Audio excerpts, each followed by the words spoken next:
The cold was a living thing, a predatory silence that clung to Sergeant Elias Vance's gear and burrowed into the bone marrow.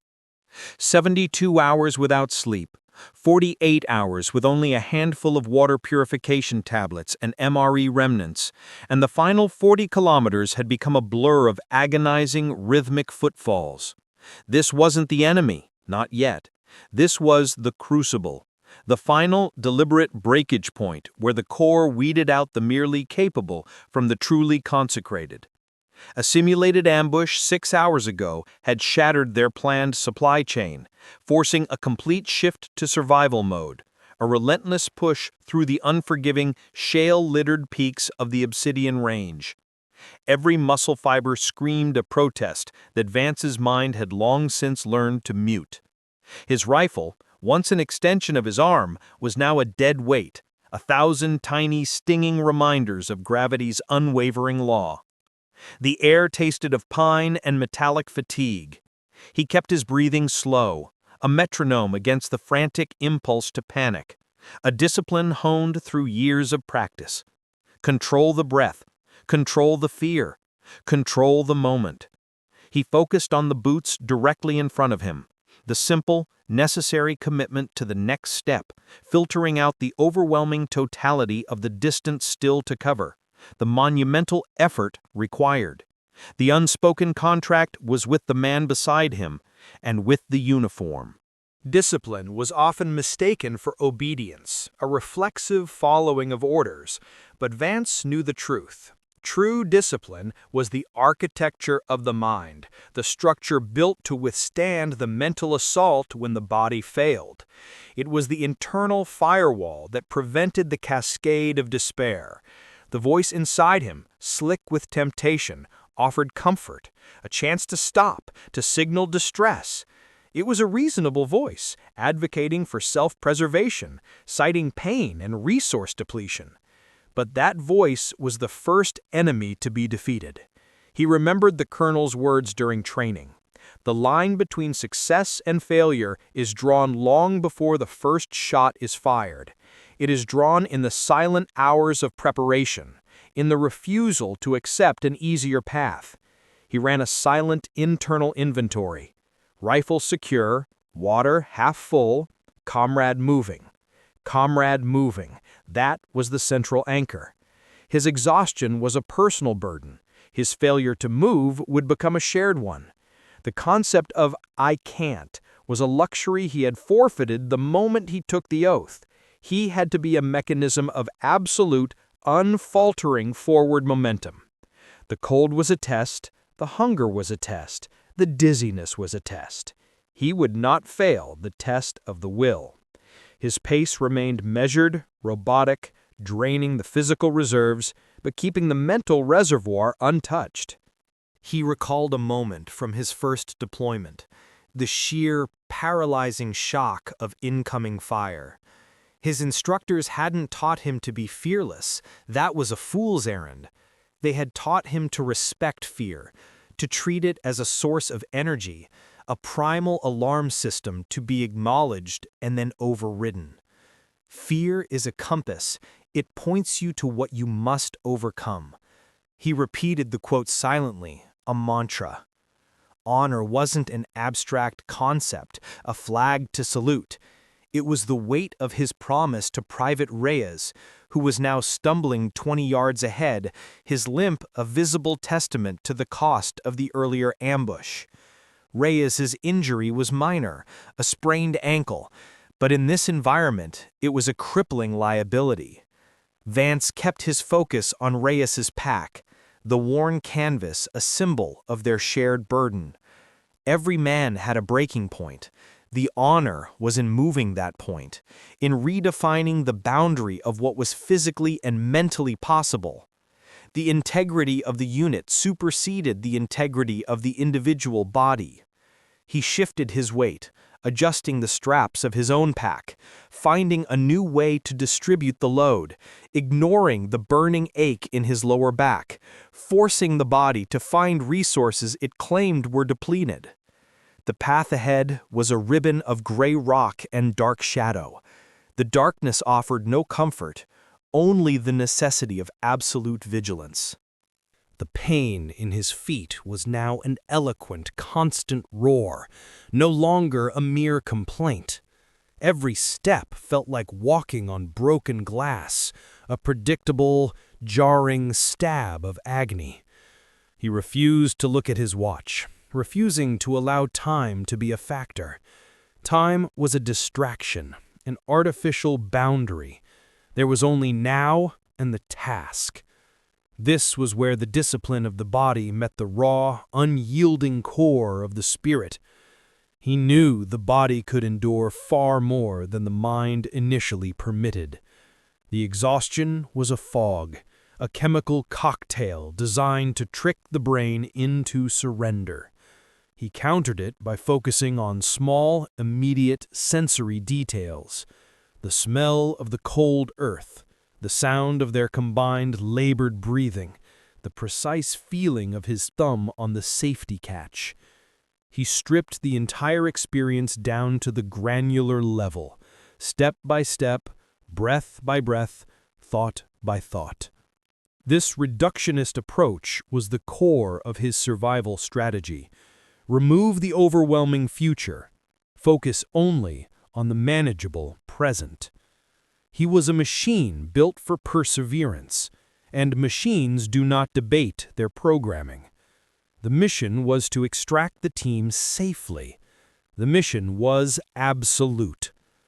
He imagined the feeling of the warm fire and the hot meal at the end, not as a reward, but as a technical objective. As a sergeant, his exhaustion was a private affair. He could not afford to show the slightest crack in the edifice of his control. His strength was the foundation upon which Reyes's waning will rested. He did not issue orders, he simply moved, setting a pace that was agonizingly slow, yet perpetually forward, an unspoken command. He spoke only in necessary fragments. Water. Ridge up. 5 more minutes, then a halt. His voice was a low, steady rumble, stripped of any emotion, projecting a confidence he had to constantly manufacture and reinforce within himself. He was the anchor, and the anchor does not drift. He felt the cold seep through his gloves, turning his fingers numb, and consciously flexed them, forcing blood flow, maintaining functionality. Loss of fine motor skills meant loss of tactical ability. He would not permit it. Endurance is not the absence of pain. It is the refusal to surrender the will. This wasn't bravado. It was a simple operational statement. He had observed countless soldiers break, and it was never the body that went first. It was always the will, the small, internal decision to stop fighting the internal enemy. He chose to fight on, not for glory, but because the alternative was failure, and failure was a debt he would not pass on to his team. The final ridge loomed, the Razorback, a steep, treacherous, near-vertical climb that demanded the last of their depleted glycogen stores. Reyes stumbled, falling to his knees. Vance immediately dropped his pack and was at his side, not with sympathy, but with quiet, practical urgency. No words were exchanged. He knew what Reyes was thinking. I can't do this. Vance didn't argue the point. He simply hoisted Reyes's rifle, shouldered Reyes's pack, and then, using a modified fireman's carry, he lifted the lighter man onto his own shoulders. The added weight was the straw that broke the camel's back, but the camel's mind refused to acknowledge the fracture. This was the moment of ultimate self-discipline. This was the test, not of strength, but of commitment. The true battlefield was not the one he might meet in a foreign land, but the one contained in the 3-pound mass within his skull.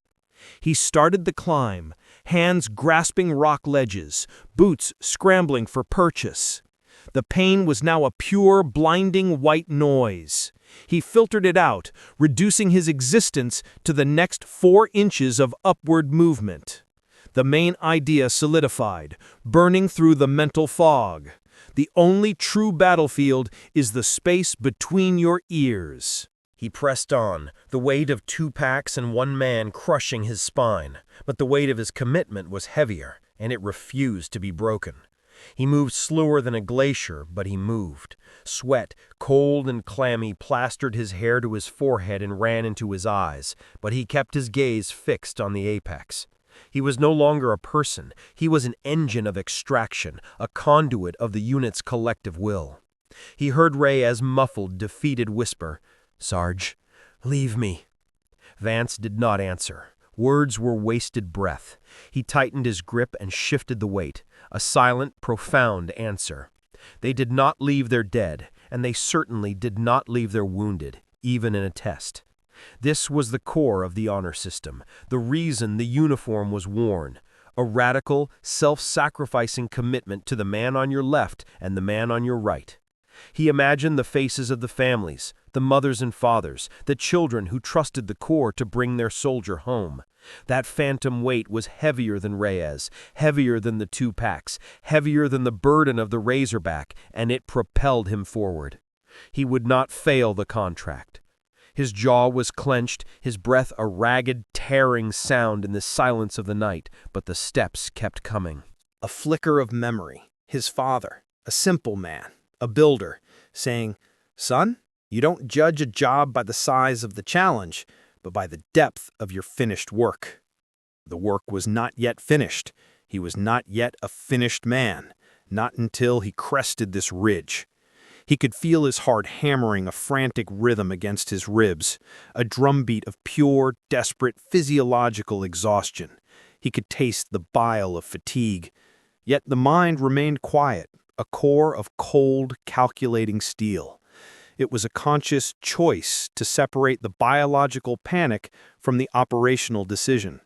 His body was a tool, and he was the master mechanic, forcing the failing parts to perform one last, impossible task. The summit was now only 10 feet away. He focused on a single jagged rock that marked the high point. Focus, drive, sustain. He didn't want the climb to end. He wanted the pain to end, but he knew the pain was the price of the journey, and the journey was necessary for the transformation. He was forging himself in this crucible, one agonizing step at a time. He felt the shift, the slight leveling of the grade, and he knew he had made it. He stumbled over the final edge and fell, gently maneuvering his body to absorb the impact and shield Reyes. They lay there for a long minute, a tangled heap of mud, sweat, and equipment, breathing the thin, cold air. The mission was not complete, but the critical physical hurdle had been cleared. Vance rolled Reyes off, checking his ankle with practiced hands. Reyes looked up, his eyes wide, defeated, and then slowly, a flicker of gratitude replaced the shame. Vance simply nodded, a non-verbal confirmation of the unspoken contract fulfilled. He rose, the effort costing him a silent internal roar. He looked down the far side of the ridge, where the extraction point beacon was a small, steady pinprick of light. Hope was not a strategy, it was a destination. He whispered, the words rasping in his throat. "We do not fight for the medal, we fight for the man next to us. Honor is a circle, not a line." He was not defined by his medals, but by the unbroken trust of the man he carried. He bent to retrieve his rifle, the metal icy against his palm, and began the downhill descent, his steps now imbued with the strange, exhilarating lightness that comes after the successful confrontation with one's own limits. The descent was easier on the lungs, but brutally hard on the knees, turning his quadriceps into aching slabs of overworked muscle. He maintained the pace, Reyes now leaning heavily on his arm, using Vance as a human crutch. Every 45 minutes, Vance forced a 5-minute tactical rest, where he administered sips of water and checked their dwindling rations. He spoke only of the route, the terrain, the immediate tactical concern. No self-pity, no celebration, only the professional execution of the task. He understood now that the act of enduring was the victory itself. The goal was simply the proof. The silence was deep, punctuated only by the crunch of their boots and the rattle of their gear.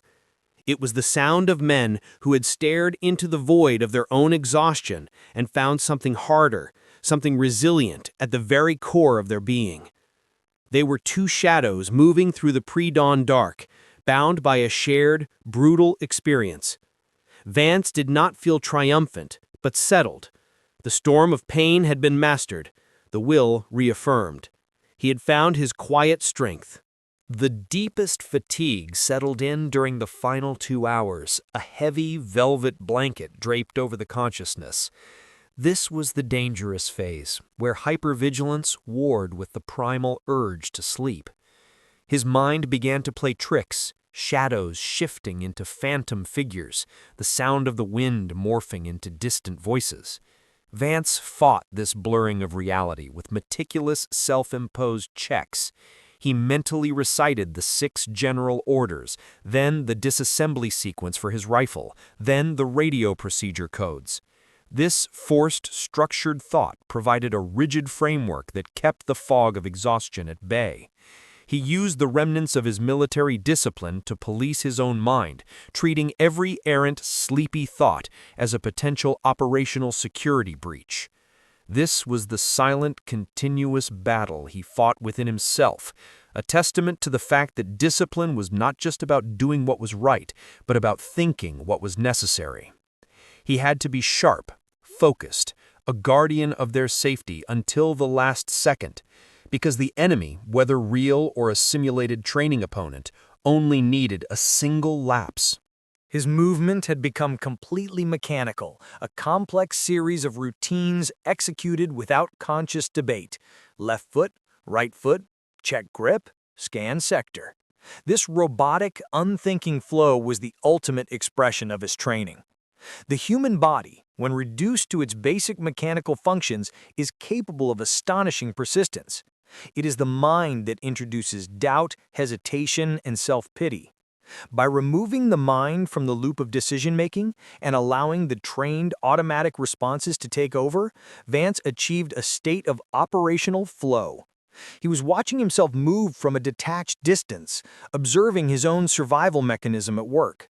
This detachment was the source of his emotional restraint. The sergeant, the professional, was in control, while Elias, the tired man, was simply the vehicle. He maintained his hydration schedule, forcing down the cold, metallic-tasting water every half hour, even though his stomach rebelled. The discipline of routine was the strongest weapon in his current arsenal, a bulwark against the chaos of his inner landscape. He considered the concept of honor. It was not about external validation, about a ceremony or a commendation. Honor was the deep, quiet knowledge that he had remained true to the highest standard he had set for himself. It was the internal ledger that had to balance. If he had quit, if he had accepted the exhaustion and called for the rescue bird, he would have saved himself pain, but he would have earned a deficit in self-respect that no future victory could erase. The men who quit were often physically capable. They simply lacked the internal infrastructure to withstand the solitude of deep suffering. Vance was choosing the pain because the pain was clean, a direct consequence of his effort. The shame of surrender was a poison. He was marching for his own internal sovereignty, proving to the most demanding judge, himself, that his will was unbreakable. He felt a fierce, cold pride in this decision, a pride that required no audience. This personal, silent victory was the true reward of military discipline. The low-frequency hum of the extraction vehicle's engine became audible, a deep, rolling sound that vibrated through the cold air. It was a sound that broke the silence, but not the commitment. The distant, flickering beacon was no longer a pinprick of light, but a large, steady, welcoming glow. This proximity introduced a new temptation, the urge to sprint, to give in to a burst of frantic energy and end the suffering instantly. Vance resisted. Panic was the enemy of safety. He maintained his measured, steady pace. The last 500 meters were the most critical. Often, focus wavered just before the objective was reached. He forced his mind to slow down, to remain present. "Don't let up," he muttered to Reyes, the command directed as much at himself as at his comrade. Every step was still a step of discipline, a controlled, professional movement toward a designated safe zone. He scanned the terrain, maintaining the tactical awareness, refusing to allow the anticipation of rest to compromise their immediate security. He realized that his strength did not come from his physical build or his training regimen alone. It came from the unyielding nature of his choice. He had chosen to be the man who would not break. He had chosen the path of maximum resistance, not out of stubbornness, but out of a profound understanding of what the core required. The true test of a soldier was not how he performed in a moment of clarity, but how he performed in the deepest well of his confusion, pain, and exhaustion. The physical exhaustion had stripped away all artifice, leaving only the raw, essential self. And that essential self was committed. He saw the faint outline of the camp's perimeter, the shape of the command tent. He forced a final deep breath, pulling the cold air into his lungs, and felt the strange, detached calm. He had faced his internal enemy and won a decisive, silent victory. They crossed the invisible boundary of the perimeter. The sounds of the operational camp, the murmur of voices, the clatter of gear, the distant roar of a generator, suddenly replaced the oppressive silence of the mountains. Vance's internal discipline did not permit a lapse. He did not collapse, did not rush, did not show the overwhelming relief that surged through him. He maintained the same steady professional pace, approaching the receiving station with Reyes leaning on his arm. He reported their status and the details of the simulated injury with a voice that was low and steady, a purely factual account stripped of any emotional color. The exercise was not complete until the after-action report was filed. Discipline was a full-circle commitment. He was functioning on pure, residual will, but to the outside observer, he was simply a highly trained, competent NCO completing his assignment. The medical officer gently took Reyes's arm. Vance was released from his physical burden.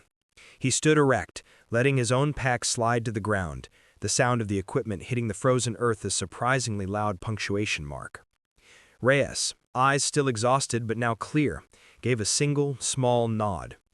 It was a gesture that contained an entire volume of gratitude, respect, and mutual understanding. No need for speeches, no need for effusive thanks.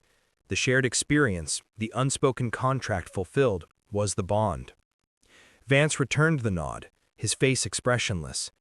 This quiet, professional bond was the ultimate expression of military honor. He then turned his attention to his rifle, the first order of business being to clear the weapon and prepare it for maintenance, a return to the absolute basics of discipline.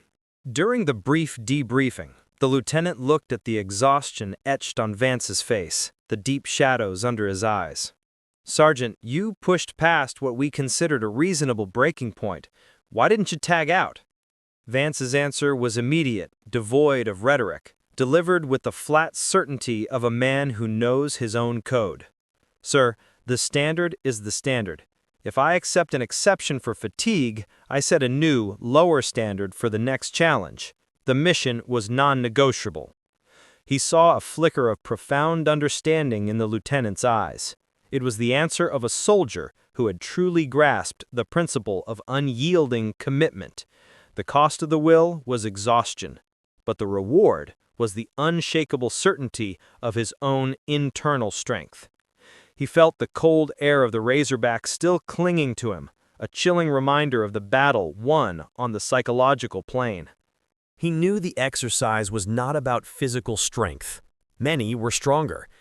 It was not about intelligence. Many were smarter. It was about fortitude, the simple, unglamorous ability to absorb punishment and keep moving forward. The purpose of the grinding, repetitive training, the sleepless nights, the hunger, was not to prepare them for the enemy's attack, but to prepare them for the insidious decay of their own will. The entire military structure, the discipline, the drills, the chain of command, was a system designed to bypass the failing individual and utilize the unyielding collective will of the unit. Vance had internalized this lesson. He had become the physical embodiment of the standard. He was tired, he was sore, and he was hungry, but he was unbroken. Vance finally found a quiet corner near the maintenance tent. He sat, not collapsing, but sitting with a controlled lowering of his body, maintaining his composure even in rest. He looked at the vast, dark expanse of the Obsidian Range, the mountain that had tried to break him. He hadn't conquered the mountain, he had conquered the part of himself that wanted to quit. He thought of the 3 quotes that had carried him: the compass of fear, the circle of honor, and the refusal to surrender the will. He closed his eyes, not for sleep, but for a moment of silence. He felt a deep, profound peace, the peace of a warrior whose most difficult battle, the one against the self, had been decisively won. He was ready for the next challenge, because the man who masters himself has nothing left to fear. The story was over, but the discipline remained.